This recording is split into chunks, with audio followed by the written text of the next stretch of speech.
নবতারা চক্রকে ভিত্তি করে যে সমস্ত আলোচনা আমি আপনাদের সঙ্গে করেছি, সেখানে আপনাদের অনেকেরই একটা প্রশ্ন উঠেছে যে জন্মকালীন যে জন্ম নক্ষত্র তার সঙ্গে অ্যালাইন করে অ্যানালিসিস না করে এই ট্রানজিটগুলোতে আমি যে নক্ষত্রে ট্রানজিট হচ্ছে তার সঙ্গে একটা অ্যালাইনমেন্ট করে তার ভিত্তিতে আমি কিছু আপনাদের বিশ্লেষণ জানিয়েছি। লাস্ট যেটা আলোচনা হয়েছে সেটা 20 জানুয়ারি 2026 গ্রহরাজ শনির যে উত্তর ভাদ্রপদ নক্ষত্রে সঞ্চার হয়েছে সেই ভিডিওতে।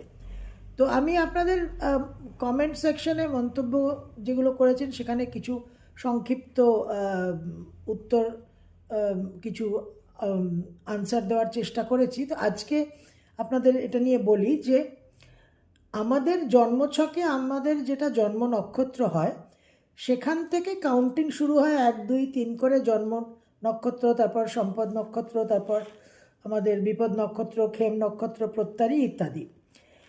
তো সেখানে আমরা দেখি যে আমাদের জন্মছকে বিভিন্ন গ্রহরা কোন নক্ষত্রে আছে, সম্পদ নক্ষত্রে আছে না নিধন নক্ষত্রে আছে না মিত্র নক্ষত্রে আছে ইত্যাদি।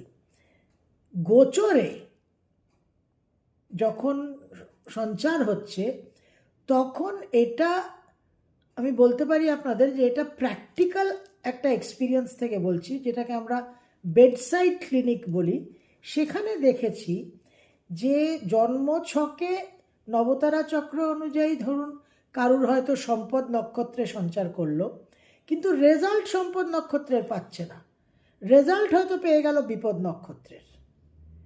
তো সেই কারণে ট্রানজিটের যখন অ্যানালিসিস করছি তখন কিন্তু আমি প্রেফার করছি আমার যেটা এক্সপিরিয়েন্স করা যে ফ্যাকচুয়াল ট্রুথটা আসছে সেটা যেহেতু আমি অন্যরকম পাচ্ছি, সেই জন্য যে নক্ষত্রে ট্রানজিট করছে তার ভিত্তিতেই কিন্তু আমি অ্যানালিসিসটা করছি।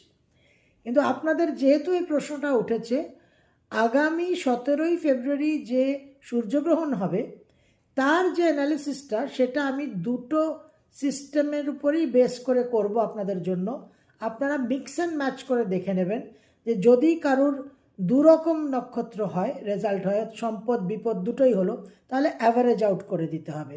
যদি কারুর প্রত্যারী আর বিপদ হয় তাহলে একটু কশাস থাকতে হবে। যদি কারুর সম্পদ আর সাধক হয় তাহলে সে বেটার রেজাল্টস পাবে।